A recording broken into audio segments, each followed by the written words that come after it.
A common topic of study in history is wars. We've looked in this course and others at military powers battling for territory, resources, political structures, and religious beliefs. Today, we're taking a deep dive into one of the most significant conflicts in European history, a war that reshaped nations, altered borders, and changed the course of religion and politics forever: the 30 Years' War. And you'll never guess how it started. This massive war began when two church officials were thrown out of a castle window. That sparked a bitter conflict that swept across the continent for 3 decades to become one of the deadliest wars Europe has ever seen. An entire generation grew up surrounded by destruction, loss, and famine. This was the reality for people in Europe during the 30 Years' War. This has to be one of our most baffling world history mysteries ever. Let's investigate how throwing someone out a window could start a war. As we gather clues about the 30 Years' War, we'll investigate its causes and key events, examine the war's impact on European politics and society, and explore the significance of the Peace of Westphalia in shaping modern state sovereignty. Are you ready, historians?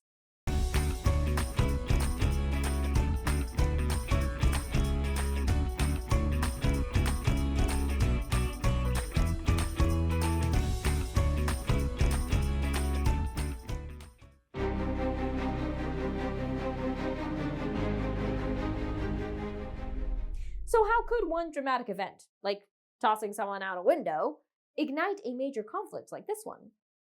I think we have to begin our investigation by looking at events before that ever happened.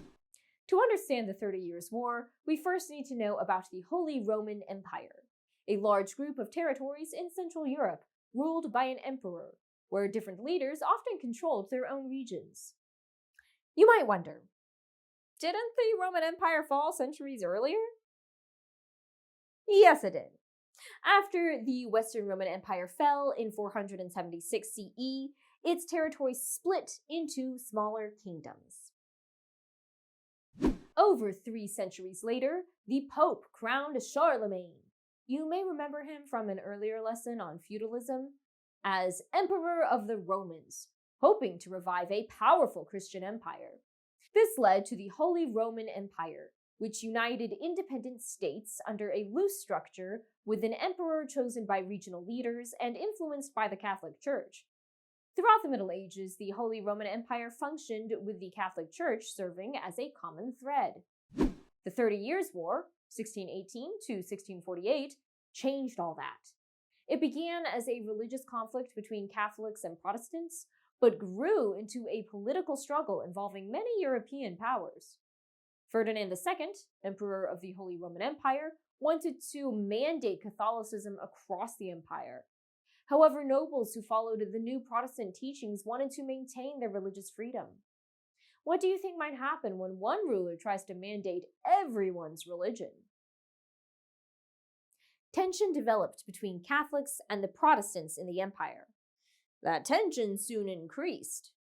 A famous incident called the Defenestration of Prague helped ignite the war.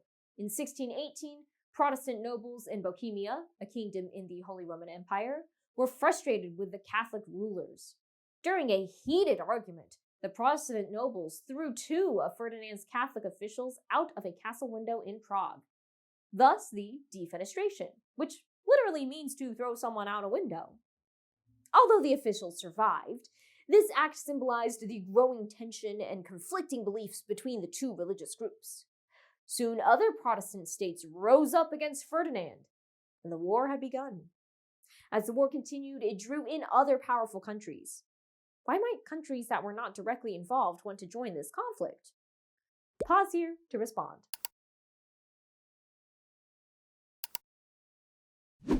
Some countries jumped in because they supported Protestant beliefs. A good example is Sweden, led by King Gustavus Adolphus, who was a skilled military leader and a Protestant supporter. But participants in the war weren't completely aligned by religion. Although Spain and France both were Catholic, they fought on opposing sides. Spain sided with the Holy Roman Empire to maintain Catholic dominance. Meanwhile, France joined Protestant forces in an attempt to increase its own power, evidence that, for some, the war was about political influence rather than religion. Major battles raged across Europe, and alliances shifted frequently as each country often sought to protect its own political and religious interests. The 30 Years' War began as a conflict over religion, but escalated into a broader struggle for political power. It showed how religion and government were deeply intertwined and the dangers of that combination.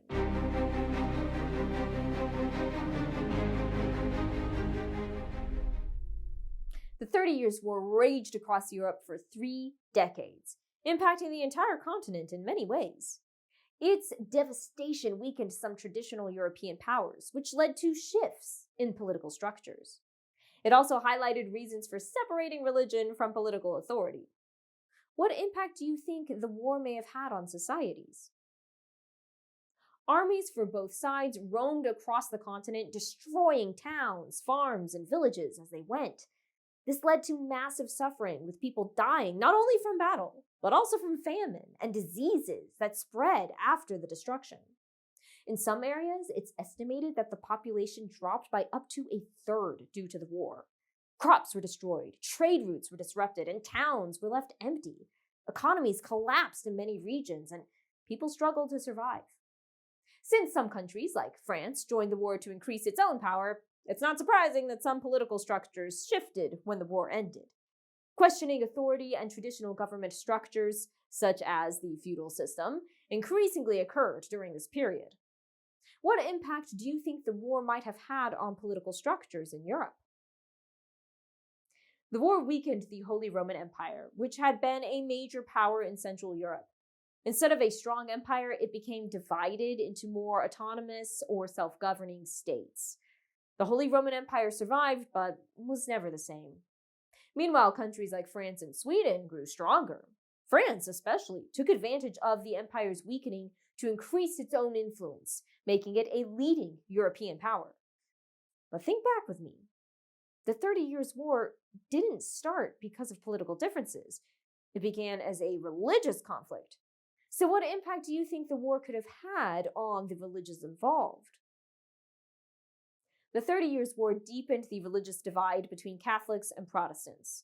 Many people held onto their beliefs even more strongly, and suspicion and conflict between different faiths grew. While the war started as a religious conflict, it ended up reshaping Europe's political structure. After the war, people saw that such conflicts were devastating and began to consider tolerance and diplomacy as better ways to settle differences. The widespread destruction and power shifts caused by the 30 Years' War revealed the dangers of intertwining religion with government. Do you think diplomacy and tolerance could have prevented much of this suffering? Could there be a better way for the future?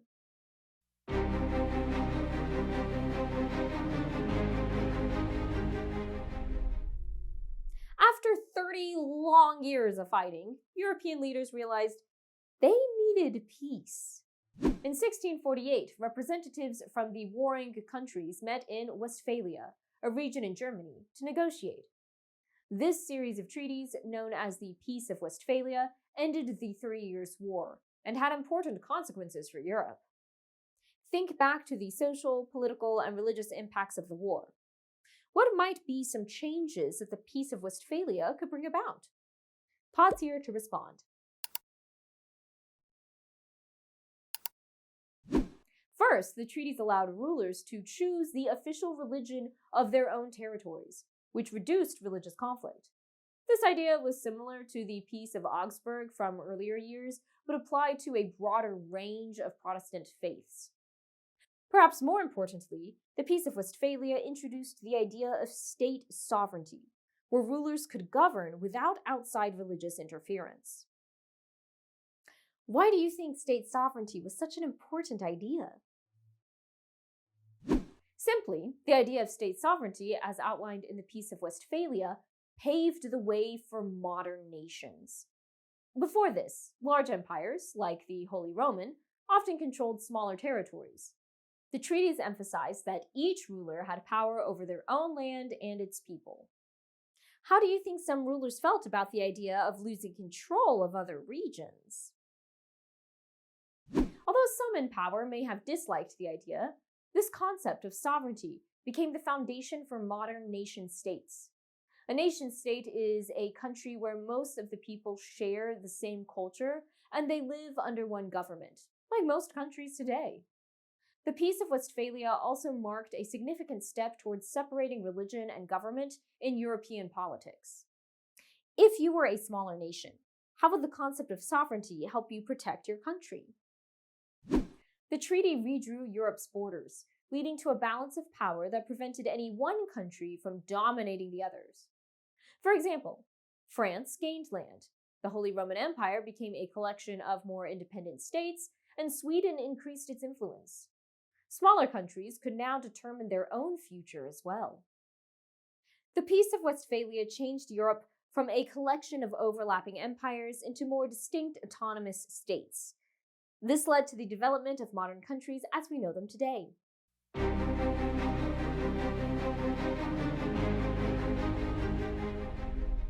The 30 Years' War began as a religious conflict, but evolved into a devastating political struggle that reshaped Europe. The war's massive destruction left towns in ruins, populations decimated, and economies shattered. The Peace of Westphalia, which ended the war in 1648, introduced the concept of state sovereignty, empowering rulers to govern without outside interference. This idea laid the groundwork for modern nation-states and marked a key step in separating religion from politics. It's safe to say, the 30 Years' War forever changed Europe, showing the importance of diplomacy and the dangers of connecting religion with government.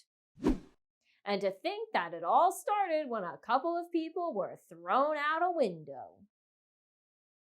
Next time, we examine what the separation of religion and government in Europe looks like after the 30 Years' War. Until then, keep exploring the past and shaping the future. And remember to always be clever. Hey, hey.